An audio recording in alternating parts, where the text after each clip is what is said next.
1885 সাল 1885 সাল ভারতবর্ষের স্বাধীনতা সংগ্রামের ইতিহাসের একটা গুরুত্বপূর্ণ সময়।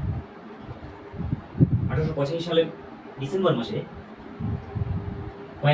ভারতবর্ষের কয়েকজন শিক্ষিত সম্প্রদায়ের শিক্ষা সংগঠন একটা অধিবেশন করেছিল। সেই অধিবেশন বা সেই সংগঠন বা সেই রাজনৈতিক সংগঠন পরবর্তীকালে দেশের স্বাধীনতা সংগ্রামে এক বিরাট প্রভাব ফেলে। হ্যাঁ, আমি সেই রাজনৈতিক সংগঠন বা সেই রাজনৈতিক দলের কথা বলছি, যে রাজনৈতিক সংগঠনের মাধ্যমে বা যে রাজনৈতিক সংগঠন পরবর্তীকালে ভারতবর্ষের জাতীয়তাবাদী আন্দোলনকে, ভারতের স্বাধীনতা সংগ্রামী আন্দোলনকে এক অন্য মাত্রায় পৌঁছে দিয়েছিল, এক অন্য রূপ ধরে দিয়েছিল।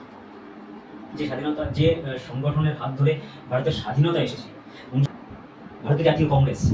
1885 সালের ডিসেম্বর মাসে জাতীয় কংগ্রেসের সংগঠন সংগঠিত হয় এবং জাতীয় কংগ্রেসের প্রথম অধিবেশন হয় ডিসেম্বর মাসে। খুব আশ্চর্যজনকভাবে বা খুব ইন্টারেস্টিংভাবে ভারতীয় জাতীয় কংগ্রেস শুরু হয় এক ব্রিটিশ কর্মচারীর হাত ধরে, বা এর নেপথ্যে যে সব থেকে বড় ভূমিকা ছিল, তিনি ছিলেন একজন ব্রিটিশ কর্মচারী, মানে একজন এক্স সিভিল সার্ভেন্ট অফিসার। তার হাত ধরে এই জাতীয় কংগ্রেস সংগঠিত হয়েছিল। তার সঙ্গে ভারতীয় সম্প্রদায়ের কয়েকজন মানুষ ছিলেন, যেমন সুরেন্দ্রনাথ ব্যানার্জি, উমেশচন্দ্র ব্যানার্জি, দাদাভাই নওরোজি, ফিরোজ শাহ মেহতা, বদরুদ্দিন তৈয়বজি, গোপাল কৃষ্ণ গোখলে। তাছাড়াও এইরকম মোট 72 জন ডেলিগেটস নিয়ে 1885 সালে এই জাতীয় কংগ্রেসের পথ চলা শুরু। এবং তারপর আমরা জানি, সত্যিই বাকিটা ইতিহাস, কারণ এই জাতীয় কংগ্রেস পরবর্তীকালে জাতীয় কংগ্রেসের সঙ্গে যুক্ত হন গান্ধীজি, পরবর্তীকালে জাতীয় কংগ্রেসের সঙ্গে যুক্ত হন সুভাষচন্দ্র বোস এবং আরও যত মহান রাজনৈতিক নেতারা, তারা এই জাতীয় কংগ্রেসের মধ্যে দিয়ে তাদের আবির্ভাব। তো আজকে আমরা জাতীয় কংগ্রেসের ইতিহাস, জাতীয় কংগ্রেস কেন গঠন করা হয়েছিল, জাতীয় কংগ্রেসের মূল প্রেক্ষাপটে কী কী ছিল, তাদের জাতীয় কংগ্রেসের প্রথমের দিকে ফেস কীরকম ছিল, তার পরবর্তীকালে জাতীয় কংগ্রেসের ফেস কীরকম হয়, সেই সম্বন্ধে সংক্ষিপ্ত একটা আলোচনা করব। তো আইএনসি, ইন্ডিয়ান ন্যাশনাল কংগ্রেস গঠন করা হয় 1885 সালে, 1885 খ্রিস্টাব্দে ডিসেম্বর মাসে। 1885 খ্রিস্টাব্দে ডিসেম্বর মাসে কোথায় না, বম্বেতে। কোথায় হয়েছিল? বম্বের কোথায়? বম্বে স্যার গোকুল দাস তেজপাল সংস্কৃত কলেজ। যদিও এটা প্রথমে পুনেতে অধিবেশন বা পুনেতে সংগঠন, প্রথম অধিবেশন পুনেতে হওয়ার কথা ছিল, কিন্তু পুনেতে প্লেগ ছড়ানোর কারণে ওই সময় পুনেতে প্লেগ ছড়িয়েছিল, তার ফলে পুনে থেকে পরবর্তীকালে স্থানান্তর করা হয় কোথায় না, বম্বেতে। তো বম্বের কোথায় ইম্পর্টেন্ট জিনিস, কবে আইএনসি গঠন হয়েছিল? আইএনসি গঠন হয় কত খ্রিস্টাব্দে? 1885 খ্রিস্টাব্দে। কোন মাসে? ডিসেম্বর মাসে গঠন হয়েছিল। ডিসেম্বরের কোন সময়? 28 থেকে 30 ডিসেম্বর এর অধিবেশন ছিল। প্রথম অধিবেশন ছিল 28 থেকে 30 ডিসেম্বর, এবং পরবর্তীকালে যতগুলো অধিবেশন হয় সবই ডিসেম্বর মাসের মানে শেষের দিকে, ওই লাস্ট উইকে 25 থেকে 30-এর মধ্যেই সবকটা সংগঠন হয়েছিল। মাঝে কিছু অন্য সময় করা হয়েছিল, তার পরবর্তীকালে আবার সেই ডিসেম্বর মাসেই করা হতো এইভাবে। এবং এখন পর্যন্ত ভারতীয় জাতীয় কংগ্রেসের এখনো যে অধিবেশনগুলো হয়, সেগুলো মূলত ডিসেম্বরের লাস্ট উইকেই আমরা দেখতে পাই যে জাতীয় কংগ্রেসের অধিবেশন হয়। এবং এই জাতীয় কংগ্রেসের অধিবেশনে প্রথম কার হাত ধরে এই জাতীয় কংগ্রেস, প্রথমেই বললাম যে একজন ব্রিটিশ অফিসার, তো কার হাত ধরে এই জাতীয় কংগ্রেস সংগঠিত হয়েছিল? সে হচ্ছে অ্যালান অক্টাভিয়ান হিউম। তার নাম হচ্ছে অ্যালান অক্টাভিয়ান হিউম। কোশ্চেনটা খুব গুরুত্বপূর্ণ এবং বারবার পরীক্ষায় আসে।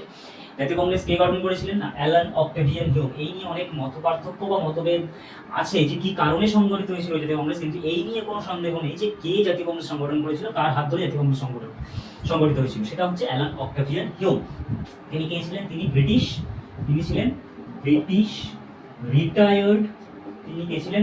Retired ICS officer. এখন যেরকম আমাদের আইএএস বা আইপিএস অফিসার, মানে আমাদের ইউপিএসসি দ্বারা যে পরীক্ষা হয় তাতে সকলের যে পদ আমরা পাই, আইএএস বা আইপিএস যেটাকে বলি, সেটা তৎকালীন সময় সেটা ছিল আইসিএস পরীক্ষা। এবং আইসিএস মানে ইন্ডিয়ান সিভিল সার্ভিস। এই ইন্ডিয়ান সিভিল সার্ভিস তিনি একজন রিটায়ার্ড অফিসার ছিলেন।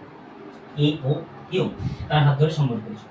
এইবার প্রথম জাতীয় কংগ্রেসের প্রথম সংগঠনের সভাপতিত্ব কে করেছিলেন, এটা একটা খুব গুরুত্বপূর্ণ প্রশ্ন। 1885 খ্রিস্টাব্দের যখন প্রথম অধিবেশন হয় তাতে সভাপতিত্ব করেছিলেন ডব্লিউ.সি. ব্যানার্জি। ডব্লিউ.সি. ব্যানার্জি কে সভাপতিত্ব করেছিলেন? ডব্লিউ.সি. ব্যানার্জি। কোথায় হয়েছিল? আগেই বলেছি বোম্বেতে হয়েছিল। যে যে জিনিসগুলো বলছি খুব ভালো করে মনে রাখবে। কোথায় হয়েছিল? বোম্বেতে হয়েছিল। কোন কলেজে, কোন স্থানে? গোকুল দাস তেজপাল সংস্কৃত কলেজ। কে প্রথম সভাপতিত্ব করেন? উমেশ চন্দ্র ব্যানার্জি। ডব্লিউ.সি. ব্যানার্জি মানে হচ্ছে উমেশ চন্দ্র ব্যানার্জি। তিনি এই সংগঠনের প্রথম সভাপতিত্ব করেছিলেন, প্রথম অধিবেশনের প্রথম সভাপতিত্ব করেছিলেন। তারপর এই সংগঠন দ্বিতীয় সংগঠন কবে হয় না, তারপর থেকে প্রত্যেক বছর এই সংগঠনের অধিবেশন মানে জাতীয় কংগ্রেসের অধিবেশন প্রত্যেক বছরই চলতে থাকে। 1947 সাল পর্যন্ত চলেছিল এবং ইভেন এখনো পর্যন্ত, শুধু 47 নয়, পরবর্তী স্বাধীনতার পরবর্তী পর্যায়ে প্রত্যেক বছরই জাতীয় কংগ্রেসের অধিবেশন চলে। কারণ দেখো, ব্রিটিশ 1947 সালের আগে সর্বভারতীয় রাজনৈতিক দল বলতে একটিই ছিল। এখন যেরকম আমরা রাজনৈতিক দল অনেকগুলো দেখতে পাই, যেরকম বিজেপি, কংগ্রেস, বিজেপি, আরো আঞ্চলিক কিছু কিছু দল রয়েছে।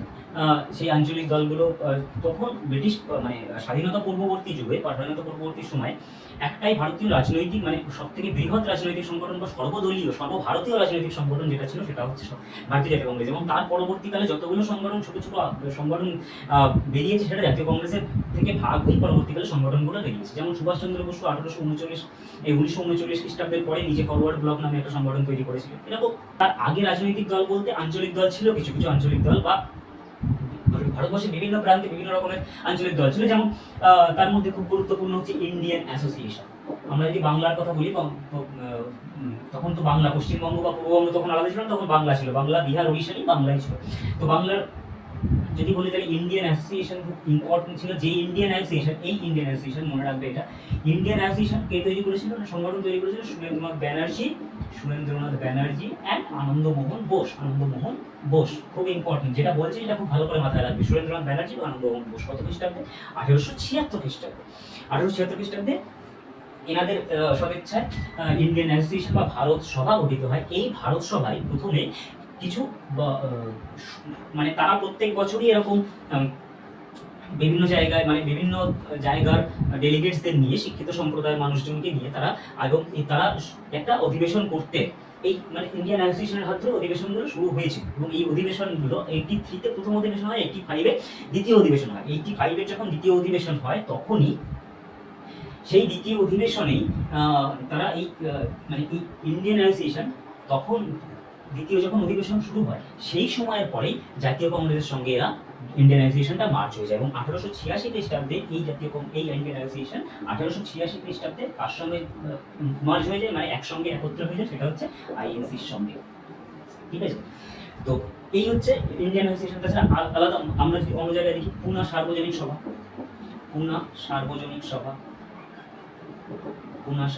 সভা, এটাও ছিল বম্বে। আমরা যদি মাদ্রাসে দেখি তাহলে মাদ্রাস অ্যাসোসিয়েশন। তারপর আমরা বাংলায় যদি আরো কিছু সংগঠনের কথা বলি তাহলে সেগুলো হচ্ছে বঙ্গভাষা প্রকাশিকা সভা, জমিদার অ্যাসোসিয়েশন, ব্রিটিশ ইন্ডিয়া অ্যাসোসিয়েশন। ঠিক আছে, এই সমস্ত সংগঠনগুলো কাজ করতো আঞ্চলিকভাবে এবং তারা জাতীয় কংগ্রেস গঠনের ঠিক আগে এরা সমবেত হয়ে কিছু কিছু রাজনৈতিক এই সভাগুলোর মূল উদ্দেশ্য ছিল তারা রাজনীতির পর্যালোচনা করতো, ওই সময় রাজনৈতিক পর্যালোচনা, এবং ব্রিটিশ বিরোধী যেসব নীতিগুলো ছিল, ব্রিটিশ বিরোধী যে নীতিগুলো ছিল তার আলোচনা করতো, তার সমালোচনা করতো, এবং সেগুলো ভারতীয় জনগণদের মধ্যে জানানোই ছিল এই অ্যাসোসিয়েশনগুলোর মূল উদ্দেশ্য। যেমন প্রাথমিকভাবে জাতীয় কংগ্রেসের মূল উদ্দেশ্য কিন্তু এটাই ছিল যে ভারতে ব্রিটিশ যে কর্মসূচি, ব্রিটিশ যে কর্মকাণ্ড, সেই কর্মকাণ্ডগুলোকে সাধারণ জনগণের মধ্যে তুলে ধরা। এর বেশি কিন্তু প্রথম দিকে ভারতীয় জাতীয় কংগ্রেস তেমন বেশি কোনো কাজ করেনি, আমরা তেমন তার প্রভাব আমরা দেখতে পাই। তার জন্য জাতীয় কংগ্রেসকে বিভিন্ন রকমভাবে পরবর্তীকালে নেতারা যেমন বাল গঙ্গাধর তিলক, লালা লাজপত রায় বিভিন্ন রকমভাবে তাদেরকে ক্রিটিসাইজ করেছে, কিন্তু প্রথম দিকে ভারতের জাতীয় কংগ্রেস বা এই ধরনের সভাগুলো তেমন কিছু করে উঠতে পারেনি। তার কারণও আছে অনেক। তার কারণ যদি আমরা বিশ্লেষণ করতে যাই তাহলে তার কারণ কি? তার কারণ হচ্ছে ওই সময় ভারতের জনগণের মধ্যে তেমন ন্যাশনালিজম বা জাতীয়তা বোধ ছিল না। সেই জাতীয়তার কারণে জাতীয় কংগ্রেসের প্রধান উদ্দেশ্য ছিল মানুষের মধ্যে ন্যাশনালিজম জাগানো, মানুষের মধ্যে এডুকেশন আনা। যে এডুকেশন আনার কাজটা প্রথম শুরু করেছিলেন রাজা রামমোহন রায়, তার ব্রাহ্ম সমাজ, তার ব্রাহ্ম সভা, এই সংগঠনের মাধ্যমে। তারপর আমরা আরো দেখতে পাই ডিরোজিও, তারপর আমরা দেখতে পাই বিভিন্ন রকমের যারা সমাজ সংস্কারক যারা আমরা বলি, তারা যেরকম বিদ্যাসাগর ছিলেন, স্বামী বিবেকানন্দ ছিলেন, স্বামী দয়ানন্দ সরস্বতী ছিলেন, এরা বিভিন্ন রকমের সমাজ সংস্কারের মাধ্যমে ভারতবর্ষের লোককে জাগ্রত করার চেষ্টা করেছে। বিভিন্ন রকমের এডুকেশনাল পলিসির মধ্যে আমরা ব্রিটিশদেরই এর শ্রেয়টা দিই। তার কারণ হচ্ছে ব্রিটিশ আর 1835 খ্রিস্টাব্দে এবং তারপরে 1855 খ্রিস্টাব্দে 1855 1856 এই সময় তারা উডস ডিসপ্যাচ নিয়ে এসেছিল। প্রথমে মিনিটস নিয়ে আসলো, তারপরে উডস ডিসপ্যাচ আসলো।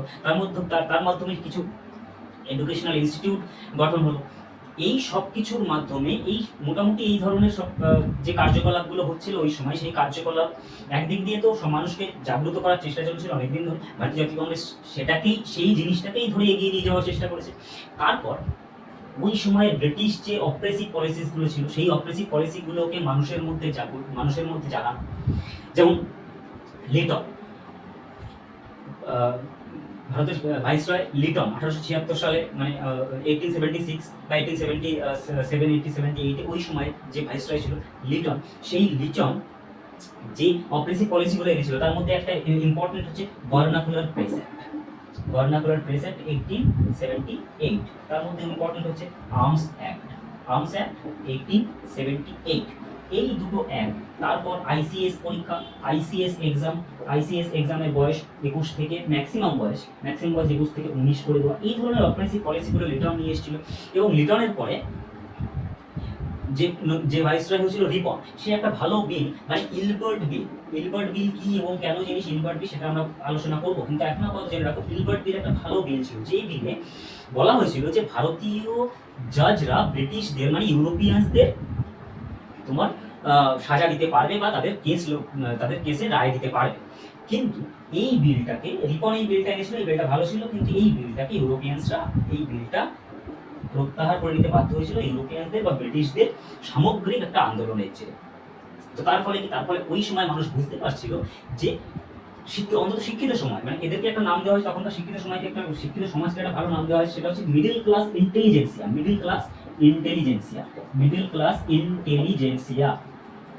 মাথায় রাখবে, মিডল ক্লাস ইন্টেলিজেন্সিয়া। তো এই মিডল ক্লাস ইন্টেলিজেন্স যারা ছিলেন তারা এই ধরনের নীতিগুলোকে পর্যালোচনা করছিলেন, দেখছিলেন, এবং তারা বুঝতে পারছিলেন যে ভারতবর্ষে ব্রিটিশরা শুধুমাত্র শোষণ এবং অত্যাচার করার উদ্দেশ্যেই এখানে এসেছে। এখানকার মানুষদের ভালো করা বা এখানকার মানুষদের উন্নত করা, সেগুলো কোনোটাই ব্রিটিশদের অ্যাকচুয়াল পলিসি ছিল না। তো এই ধরনের পলিসিগুলোকে মানুষের মধ্যে জাগ্রত করা। তারপর দাদাভাই নওরোজি একটা খুব ইম্পর্টেন্ট, দাদাভাই নওরোজিকে আমরা কি বলি না, দাদাভাই নওরোজিকে আমরা বলছি grand old man of India. কে ছিলেন? কোয়েশ্চেনটা খুব বারবার আসে পরীক্ষায়। Grand old man of India কে ছিলেন? দাদাভাই নওরোজি। ইনি তার লেখা একটি বই, তার লেখা বইয়ের নাম হচ্ছে the poverty and un-British rule of India. এই বইটিতে একটি তত্ত্ব দেন, মানে একটি থিওরি আবিষ্কার করেন, সেটার নাম হচ্ছে ড্রেন অফ ওয়েলথ। এটাকে বলা হয় ড্রেন থিওরি। এটা তিনি কি বলতে চাইছেন? এটাকে তিনি বলতে চাইছেন যে ভারতবর্ষে ব্রিটিশরা একমাত্র ধনসম্পদ শুধু এখান থেকে নিয়ে যাওয়ার উদ্দেশ্যেই এসেছেন, তার নয় যে তারা ভারতবর্ষের সম্পদ ভারতবর্ষে রেখে ভারতবর্ষের মানুষজনকে স্বাধীন করবে বা ভারতবর্ষকে উন্নত করবে, এই উদ্দেশ্যে একদমই নয়। কি করতো ব্রিটিশরা এখান থেকে র ম্যাটেরিয়ালস নিয়ে যেত ব্রিটেনে, সেখানে জিনিসপত্র তৈরি করতো, মানে ফাইনাল প্রোডাক্টস আমরা যেটা ইউজ করি, কনজিউমার গুডস, আমরা এখনকার ভাষায় কনজিউমার গুডস করি, যেমন ধরো জামা কাপড় হলো, অন্য জুতো হলো বা অন্য যে কোনো জিনিস, সেই জিনিসগুলো তারা র মেটেরিয়ালস এখান থেকে তুলে নিয়ে যেত, সস্তায় র মেটেরিয়ালস কিনে নিয়ে গিয়ে সেইগুলো নিজেদের কারখানায় তৈরি করা হলো। তৈরি করার পরে সেগুলোকে সারা বিশ্বে এবং ভারতবর্ষে তারা বিক্রি করছে। তার ফলে কি হচ্ছে? এবং এখানে চড়া দামে বিক্রি করছে। তার মানে একদিক দিয়ে অপ্রেস করছে, মানে একদিক দিয়ে কম দামে র মেটেরিয়াল কিনছে, অন্যদিক দিয়ে বেশি দামে সেটাকে বিক্রি করছে। দুই দিক দিয়ে তারা মুনাফা লোটার চেষ্টা করছে। এই থিওরি, যে ড্রেন অফ ওয়েলথ থিওরি, দাদাভাই নওরোজি দেওয়ার চেষ্টা করেছিলেন এবং দিয়েছিলেন, তিনি বলেছিলেন, জনসম্মুখে এটা বলেছিলেন। এবং এই থিওরি এবং এই ধরনের অপ্রেসিভ পলিসিসগুলো তারা কিসের মাধ্যমে জানাচ্ছিলেন? তারা জানাচ্ছিলেন প্রেসের মাধ্যমে, নিউজ পেপার। এই সময় প্রেস একটা খুব ইম্পর্টেন্ট রোল প্লে করেছিল, খুবই ইম্পর্টেন্ট রোল প্লে করেছিল। মানে ইম্পর্টেন্ট রোল প্লে করেছিল কেন বলছি আমি, এই সময় সাধারণ মানুষ এতটাও মানে এডুকেটেড ছিল না, বা তখনকার সাধারণ মানুষের এত বাইরের এত ফোকাস বা বলো এই ধরনের জিনিস নিয়ে এত কিছু সেগুলো ছিল না। কারণ এমনিতেই ইংরেজদের শোষণ অত্যাচারে তারা এমনি বিভিন্ন রকমের দুর্ভিক্ষ বা অন্য রকমের অত্যাচারে তারা এমনিই নাজেহাল হয়ে থাকতো সবসময়। তারা কি আর দেশের খোঁজ খবর নেবে, তারা কি আর সংগঠনে গিয়ে সেখানে সংগঠনের মধ্যে গিয়ে সেখানে জানার চেষ্টা করবে, অসম্ভব ছিল সেই সময়। তো নিউজ পেপার বেরির মাধ্যমে সেখানে সাধারণ লোকজনকে জানানোটা এইসব সংগঠনের একটা অন্যতম কাজ ছিল। এই ধরনের নিউজ পেপারগুলো প্রকাশনা এবং সেই ধরনের নিউজ পেপারগুলোকে বিলি করা, এটাও একটা বড় কাজ সেই সময় ছিল। এবং প্রেসে যারা সম্পাদক ছিলেন, যেমন আমরা বিভিন্ন রকমের নিউজ পেপারের আমরা নাম জানি, যেমন অমৃত বাজার পত্রিকা, যেটা এখন আনন্দবাজার পত্রিকা হয়েছে, অমৃত বাজার পত্রিকা, সোমপ্রকাশ, ইন্ডিয়ান মিরর, এই ধরনের পত্রিকাগুলো বিভিন্ন রকমভাবে ভারতবর্ষের স্বাধীনতা সংগ্রামে এবং স্বাধীনতা সংগ্রামের থেকে বড় কথা হচ্ছে ওই সময়। আর এইগুলো প্রত্যেকটাই লেখা হতো ভার্নাকুলার ল্যাঙ্গুয়েজে, মানে আঞ্চলিক ভাষায় লেখা হতো। যেমন বাংলায় লেখা হলে বাংলায় লেখা হতো, যেখানে বম্বেতে লেখা হচ্ছে সেখানে বম্বেতে লেখা হবে, মাদ্রাসে যেখানে লেখা হবে মানে সাউথ ইন্ডিয়ার দিকে সেখানে সাউথ ইন্ডিয়ান ভাষায় লেখা হবে, south Indian language. So vernacular language সেগুলো লেখা হতো। ওই জন্যই তো লিটন কি করেছিল, যাতে মানুষ জানতে না পারে তার জন্য ভার্নাকুলার প্রেস অ্যাক্ট নিয়ে এসেছিল, যে এই প্রেস অ্যাক্টের মাধ্যমে যে তাদেরকে কিছু জানানো হবে, মানে যেহেতু জানতে পারছে সুতরাং যাতে জানতে না পারে তার জন্য এই প্রেস অ্যাক্টে এই নিউজ পেপারকে বলা হয়েছিল যে তোমরা এই নিউজ পেপারগুলো আর রিজিনাল ল্যাঙ্গুয়েজে লিখতে পারবে না, সব ইংলিশে ছাপাতে হবে। তাহলে মানুষ বুঝতেও পারবে না, ভারতবর্ষের অশিক্ষিত অশিক্ষিত সম্প্রদায় সেগুলো জানতে পারবে না। তো যারা ইংলিশ জানতেন না তারা জানতে পারবে না, এটাই ছিল মূল উদ্দেশ্য। তো এই ধরনের পলিসিগুলো লোককে জানানো, তাদের কাছে যাওয়া, তাদের ভিতরে যাওয়া, ন্যাশনালিস্টদের মধ্যে, এবং যারা অলরেডি ন্যাশনালিস্ট ছিলেন সেই ন্যাশনালিস্টদের মধ্যেও একতার ভাব, ঐক্যের ভাব। যেমন বিভিন্ন প্রান্তের ন্যাশনালিস্ট যারা ছিলেন, যেমন মাদ্রাসের ন্যাশনালিস্ট, কলকাতার ন্যাশনালিস্ট, বোম্বের ন্যাশনালিস্ট, এই ধরনের বিভিন্ন জায়গার যে ন্যাশনালিস্টরা ছিলেন তাদের মধ্যে একটা ঐক্যের ভাব আনা, এটাও জাতীয় কংগ্রেসের একটা পলিসির মধ্যে ছিল। তারপর আর যেগুলো বললাম, vernacular press act, arms act, ICS পরীক্ষায় 21 থেকে 19 করা, এই ধরনের বিভিন্ন রকমের পলিসি তারা নিয়ে পর্যালোচনা করা, তাদেরকে ব্রিটিশের সামনে তুলে ধরা, ব্রিটিশ পার্লামেন্টের কাছে তুলে ধরা, ব্রিটিশ পার্লামেন্ট বলতে ইংল্যান্ডে যে বসে আছে রানী তার সামনে তুলে ধরা, এইসব জিনিসগুলো, এই ধরনের কার্যকলাপগুলো ভারতীয় জাতীয় কংগ্রেস সেই সময় করেছিল। হ্যাঁ, আর কি করেছিল, আর সেই সময় যদি ভারতীয় জাতীয় কংগ্রেস অন্য আরো কিছু করতে চাইতো, বা যদি তখনকার সময়ে যদি ভারতীয় জাতীয় কংগ্রেস অহিংস নীতি না নিয়ে যদি সহিংস নীতির মাধ্যমে, মানে চরমপন্থা নীতিতে বিশ্বাস করে, তখন অন্য রকমের কিছু করতে চাইতো, মানে পরবর্তীকালে জাতীয় কংগ্রেসকে যেভাবে দোষারোপ করা হয়েছে বা যে ক্রিটিসিজমগুলো করা হয়েছে, তখন জাতীয় কংগ্রেস কিছুই করেনি, বা কেন জাতীয়তাবাদী আন্দোলনকে সংঘর্ষমূলক আন্দোলনে রূপান্তরিত করেনি জাতীয় কংগ্রেস প্রথম ফেজ বল। জাতীয় কংগ্রেসের প্রথম ফেজ হচ্ছে 1885 থেকে 1905। এই সময় কেন জাতীয় কংগ্রেস তেমন শুধুমাত্র মডারেট ফেজ, এই ফেজটাকে বলা হতো মডারেট ফেজ। কি বলা হতো? মডারেট ফেজ বা নরমপন্থী আন্দোলন। এই সময়টাকে বলা হতো নরমপন্থী অবস্থা বা নরমপন্থী আন্দোলনের সময়। তো যদি এই সময় জাতীয় কংগ্রেস এক্সট্রিমিস্ট ফেজ দেখাতো, তাহলে ইজিলি ব্রিটিশার্সরা বা তখনকার শাসক গোষ্ঠী, তখনকার শাসক গোষ্ঠী ব্রিটিশরাই ছিল, তারা ব্রিটিশার্সরা ইজিলি সেটাকে সাপ্রেস করে দিতে পারতো। সুতরাং এটা খুব ভালোই হয়েছিল যে কংগ্রেসরা প্রথম 20 বছর, প্রথম 10 বছর বা প্রথম 15 বছর, প্রথম 20 বছর তারা কোনো রকমের সহিংস নীতি গ্রহণ করেনি। তারা নরমপন্থী নীতিতেই চলতো, তার চলেছিল বলেই জাতীয় কংগ্রেস এতদূর রান করতে পেরেছিল। না হলে জাতীয় কংগ্রেসকে কোনোদিনই ব্রিটিশ এতদূর পর্যন্ত এগোতেই দিত না, প্রথমেই জাতীয় কংগ্রেসকে তারা ভেঙে দিত। আর তাছাড়া যেহেতু জাতীয় কংগ্রেস গঠন হয়েছিল একজন ব্রিটিশদের হাত ধরে, সুতরাং জাতীয় কংগ্রেস প্রথম দিকে ঠিকঠাকভাবে চলছিল। এবার আমরা আসি জাতীয় কংগ্রেসের যে অপবাদগুলো আছে, বা যে জাতীয় কংগ্রেসকে পরবর্তীকালে নরমপন্থীরা তারা কি রকম ভাবে তাদেরকে বলেছেন, মানে কিভাবে আখ্যায়িত করেছেন, সেটা একটু দেখা যায়। বা মডারেট ফেজ, মানে 1885 থেকে 1905 পর্যন্ত যেটা বললাম মডারেট ফেজকে পরবর্তীকালে কিভাবে পর্যালোচনা করা যায়, সেটা হচ্ছে জাতীয় কংগ্রেসকে একটা সময় পরবর্তীকালে লালা লাজপত রায়, যিনি একজন এক্সট্রিমিস্ট লিডার ছিলেন, লালা লাজপত রায়, মানে 1916 থেকে 1917 খ্রিস্টাব্দের মাঝামাঝি সময়, 1916-17 খ্রিস্টাব্দের সময় তিনি জাতীয় কংগ্রেসকে বলেছিলেন যে জাতীয় কংগ্রেস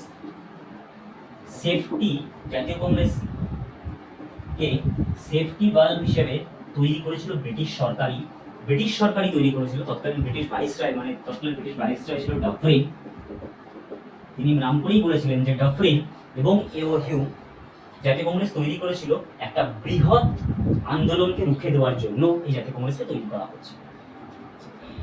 তো এই জাতীয় কংগ্রেসের এই মনোভাব, এই থিওরি, সেফটি ভালভের থিওরি দিয়েছিলেন হচ্ছে লালা লাজপত রায়, তবে 1916-17 খ্রিস্টাব্দে। এবং পরবর্তীকালে আরো যেমন আর.পি. দত্তা,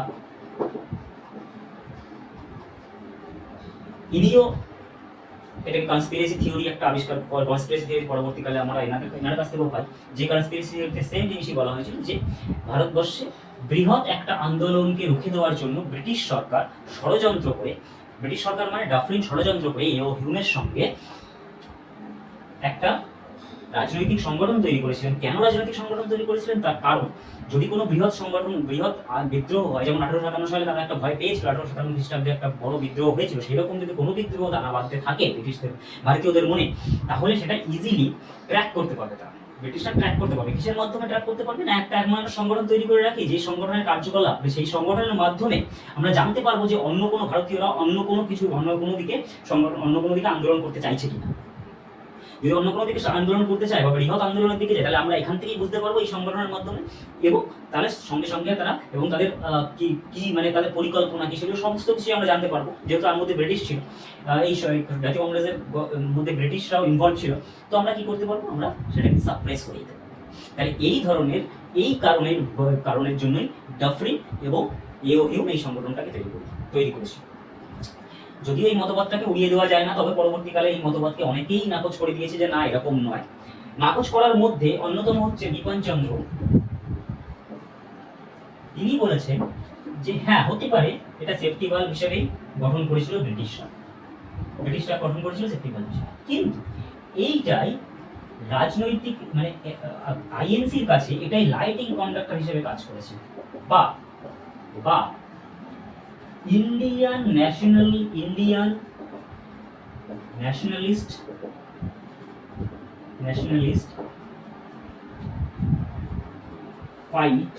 বা ফ্রিডম ফাইটিং এ, ইন্ডিয়ান ফ্রিডম ফাইটিং এ এটা লাইটিং কন্ডাক্টর হিসেবে কাজ করেছে। কিরকম লাইটিং কন্ডাক্টর হিসেবে কাজ করেছে? যদি ব্রিটিশদের হাত ধরে এই সংগঠন তৈরি না হতো, তাহলে এই সংগঠনটা এতদূর পর্যন্ত এগোতোই না। প্রথম কথা হচ্ছে এগোতেই দিত না ব্রিটিশ। কারণ এগোতে দিত না, তার কারণ কি? অবশ্যই সাধারণ কারণ ব্রিটিশরা যদি জানতো যে না, একটা বড় রকমের সংগঠন তৈরি হচ্ছে এবং সর্বভারতীয় দল তৈরি হচ্ছে, সেই দলকে কোনো রকম ভাবেই রাজনৈতিক মানে ব্রিটিশরা এখানে যেহেতু শাসন করতে চাইছিল, তাহলে কোনোভাবেই সেই রাজনৈতিক দলকে তারা পারমিশন দিত না যে বিভিন্ন জায়গায় তারা গিয়ে শাসন মানে লোককে জাগরুক করুক, লোকের মাঝে যা ব্রিটিশের অপারেসিভ পলিসিগুলো সাধারণ মানুষের মধ্যে জানা কোনোভাবেই জানতে দিত, কোনোভাবেই সেটা করতে দিত না। তো এই কারণে যেহেতু এটা ব্রিটিশের হাত ধরেই হয়েছে, তো সুতরাং সাপে বর হয়েছে। এক কথা ধরতে পারো যে সাপে বর হয়েছে। সেটাই হচ্ছে লাইটিং কন্ডাক্টরের থিওরি, সাপে বর বাংলায়। ঠিক আছে, তো এই সাপে বর অবস্থা, এই থিওরি কে দিয়েছিলেন বিপিন চন্দ্র। এইভাবে জাতীয় কংগ্রেসের মূল্যায়ন পরবর্তীকালে এইভাবে হয়। এবার জাতীয় কংগ্রেসের যে কয়েকটি অধিবেশন, প্রথম কয়েকটি অধিবেশন আমরা আলোচনা করি, তারপর পরে আমরা অন্য অধিবেশনগুলো পরে আলোচনা করবো ডিটেলস সমস্ত কিছু। তো প্রথম অধিবেশন যেমন আমরা জেনেছি 19 ব্যানার্জি 1885, 1886 আমরা জানলাম দাদাভাই নওরোজি কোথায় হয়েছিল? না, ক্যালকাটায় হয়েছিল এটা। তারপর 1887 কে ছিলেন প্রেসিডেন্ট? কে ছিলেন প্রেসিডেন্ট? না, বদরুদ্দিন তৈয়ব। কে ছিলেন? বদরুদ্দিন তৈয়ব। কোথায় হয়েছিল? মাদ্রাসে হয়েছিল। তারপর কোথায় হয়েছিল? 1888 এখানে ছিলেন জর্জ ইউল। দেখেছো, ব্রিটিশ অধিবেশন হচ্ছে ভারতীয় রাজনীতি, ভারতীয় জাতীয়তাবাদী আন্দোলন, ভারতীয় জাতীয়তাবাদী সংগঠন, তার মধ্যে প্রেসিডেন্ট করা হচ্ছে জর্জ ইউলকে, যে উনি একজন ব্রিটিশ কর্মচারী ছিলেন, তাকে করা হচ্ছে। এরপর আবার দেখবো আমরা এটা করা হয়েছিল এলাহাবাদে। ঠিক আছে, তারপর 1889 ছিল উইলিয়াম ওয়েডারকট। উইলিয়াম দেখুন এখানে আবার সেই সেম জিনিস, উইলিয়াম ওয়েডারকট, এও হুইমের একজন বন্ধু ছিলেন, ইনিও ব্রিটিশ কর্মচারী। তো এইভাবে মিলিয়ে মিশিয়ে উমেশচন্দ্র ব্যানার্জি হিন্দু, ফার্সি, মুসলিম, ব্রিটিশ, তো এইভাবে সবার মধ্যে ঐক্য আনার চেষ্টা করা হয়েছিল ভারতীয় জাতীয় কংগ্রেসের মাধ্যমে, সমগ্র জাতির মাধ্যমে, সমগ্র দেশের বিভিন্ন জাতির মাধ্যমে, দেশের বিভিন্ন অঞ্চলে বিভিন্ন প্রান্তে গিয়ে ইয়ে করা হচ্ছিল, সংগঠন অধিবেশন করা হচ্ছিল, যাতে সর্বভারতীয় একটা সংগঠন তৈরি হতে পারে এবং দেশের কোনো প্রান্তের লোক না এটা মনে করে যে না আমাদের এটা তো আমাদের আন্দোলন নয়, যেটা 1857 হয়েছিল, একটা আঞ্চলিক বিদ্রোহ হিসেবেই বিদ্রোহ হয়ে গেছিল। তো একটা প্রথম থেকে একটা প্ল্যানিং চলছিল যে কিভাবে এই দলটাকে সাধারণ সর্বভারতীয় দল তৈরি করা যায় এবং সবার মধ্যে, দেশের সবার মধ্যে কিভাবে ঢোকা যায়, সব মানুষের জনমানুষের মধ্যে কিভাবে ঢোকা যায়, যেটা গান্ধীজি এসে আরো চরম লেভেলে নিয়ে গেছিলেন, যেটা গান্ধীজি যে ভারতের প্রত্যেকটা মানুষের মধ্যে জাতীয়তাবাদী আন্দোলন কিভাবে করতে হয় সেটা গান্ধীজি শিখিয়ে দিয়ে গেছিলেন। ঠিক আছে, তো এই হচ্ছে ভারতের আইএনসির গঠন এবং প্রথম কয়েকটা অধিবেশন। পরবর্তী ভিডিওতে আমি যদি তোমরা চাও যে পরবর্তী ভিডিও আসুক, তাহলে এই ভিডিওটাকে তোমরা অবশ্যই লাইক করবে, সাবস্ক্রাইব করবে এবং বন্ধুদের মধ্যে অবশ্যই শেয়ার করবে। আর যদি আমার লেকচার ভালো লেগে থাকে তো আমি পরবর্তীতে আবার তোমাদের জন্য এর নেক্সট জাতীয় কংগ্রেসের নেক্সট অধিবেশনগুলো আমরা নিয়ে আসবো। তারপর এর পরবর্তী ফেজ, জাতীয় কংগ্রেসের পরবর্তী ফেজ 1905 থেকে 1920, 1920 থেকে 1940, কীভাবে জাতীয় কংগ্রেস গঠন হয়েছিল, কীভাবে জাতীয় কংগ্রেসের কোথায় কোথায় অধিবেশন হয়েছিল, কোন অধিবেশন গুরুত্বপূর্ণ, 1905 সালে বা কী হয়েছিল, 1907 সালে কী হয়েছিল, সুরাত স্প্লিট হয়েছিল, সুরাত অধিবেশন হয়েছিল। তাছাড়া আরও বিভিন্ন রকমের টপিক, যেমন স্বদেশী আন্দোলন, স্বদেশী বয়কট, সুরাত স্প্লিট, তারপর অসহযোগ আন্দোলন, আইন অমান্য আন্দোলন, প্রত্যেকটা ভিডিও আমি পরপর থাকবো। আজকে এই পর্যন্তই।